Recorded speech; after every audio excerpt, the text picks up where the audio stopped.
नमस्कार दोस्तों, BR07 news channel में आप सभी का स्वागत है। तो दोस्तों, अगर हम दरभंगा एयरपोर्ट की खासियतों को देखें तो यहाँ पर एक बड़ी ही अच्छी चीज़ है। यहाँ पे सबसे अच्छी चीज़ ये है कि यहाँ यात्रियों का खजाना है। बोले तो उत्तर बिहार के केंद्र में होने की वजह से यात्रियों की कोई भी कमी नहीं है।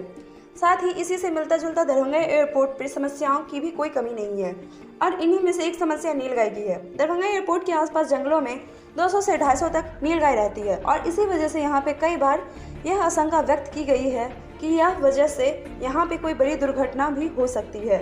लेकिन ये जो नीलगाय की समस्या है वो कल के दिन खत्म होने वाली है।